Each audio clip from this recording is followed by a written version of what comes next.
परंड्याचा किल्ला महाराष्ट्रातील धाराशिव जिल्ह्यात स्थित आहे.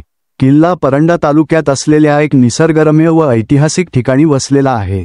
हा किल्ला बहमनी सुलतानांच्या काळात म्हणजेच 14व्या शतकात बांधला गेला. किल्ल्याचे बांधकाम मुख्यतः बहमनी साम्राज्याच्या राजवटीत करण्यात आले होते. किल्ल्याचे स्थापत्य दुरुस्ती, संरक्षण व आक्रमणांपासून बचाव करण्याच्या दृष्टीने केले गेले आहे. यामुळे त्याचे स्थापत्य महत्त्वाचे आहे. किल्ल्यात सापडलेल्या तोफांचा वापर युद्धाच्या काळात महत्त्वाचा होता आणि आजही ती तोफा तेथील इतर अवशेषांसोबत दिसतात.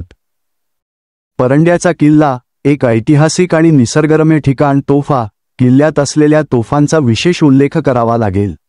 या तोफा त्या काळात किल्ल्याच्या संरक्षणासाठी वापरल्या जात असाव्यात. तोफखाना किल्ल्याच्या आत एक तोफखाना आहे जिथे तोफा ठेवले जात असाव्यात. बुरुज व खंदक किल्ल्याच्या संरचनेमध्ये मजबूत बुरुज व खंदक असलेले आहेत, जे सुरक्षा आणि संरक्षणाचे एक महत्त्वाचे अंग होते.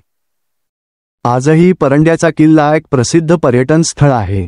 किल्ल्याला भेट देणारे पर्यटक या ऐतिहासिक स्थानाचे सौंदर्य आणि इतिहास अनुभवतात.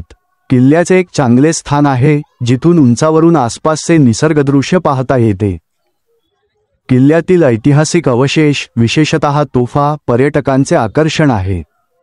किल्ल्याच्या अवशेषांमध्ये प्राचीन वास्तुशास्त्र आणि किल्ल्याच्या बांधकामाची निपुणता पाहता येते.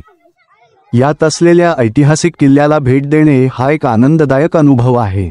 येथे आपल्याला किल्ल्याचा इतिहास, त्याचे रचनात्मक घटक आणि किल्ल्याच्या उंचावरून दिसणारे दृश्य पाहता येते.